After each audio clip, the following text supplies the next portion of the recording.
श्री हरिवंश महाराज जी, आपके चरणों में प्रणाम। गुरुदेव, आप इतना देर से क्यों मिले? मैंने इतने पाप कर दिए, आप पहले अपनी दृष्टि बनाए होते तो इतने पाप नहीं होते। गृहस्थी में रहकर भी आपकी वाणी इसका है, गृहस्थ में रहना कोई पाप थोड़ी है। हम धर्म से चलें। देखो, जब तक ब्याह ना हो तब तक ब्रह्मचर्य से रहना चाहिए। जिस पुरुष से ब्याह हो अपने भावना उसके अनुकूल कर देनी चाहिए। जो संतान हो उस यज्ञ का एक फल है, उनको पढ़ाए लिखाए, उनको उन्नतिशील बनाए और भगवान का भजन करे, इसी से भगवान की प्राप्ति हो जाएगी।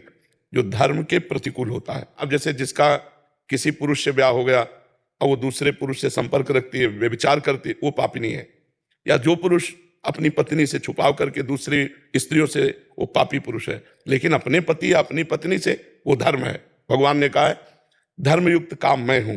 तो अगर अपने से कोई गलती हो गई है तो अभी चांस है, हम भगवान की आश्रय वृत्ति लेकर नाम जप करें, उन पापों को नष्ट कर दें और आगे से सावधान रहे कि जो पाप कर्म है वो हम ना करें। तो गृहस्थी और विरक्ति में कोई अंतर नहीं। बच्चों में राधा रानी का भाव करते हैं पर अनुशासन के लिए कभी डांट देते हैं तो बहुत दुख होता है। जरूर डांटना चाहिए, नहीं दुख नहीं होना चाहिए। सेवा दी है, हमारे पुत्र रूप में आप आए हो। अब जैसे हम बाबा जी हैं, तुम तो गृहस्थ हो, अब हमें सेवा दी। हमारे जवान सब विरक्त संत हैं, हम कोई अज्ञानी थोड़ी है। हम जान रहे हैं मेरे प्रभु शिष्य रूप में आए हो। जब गुरु का अधिकार दिया है तो हम उसी अधिकार से आप प्रशासन कर रहे हैं। आप शिष्य का स्वांग कर रहे हो, हमने गुरु का स्वांग दिया है तो हम अपने स्वांग में वैसे ही रहेंगे जितना अधिकार आपने दिया है। भाव रहे भगवत भाव, लेकिन शासन पुत्र और पुत्री के रूप में रहे, तभी तो अच्छे बच्चे बन पाएंगे।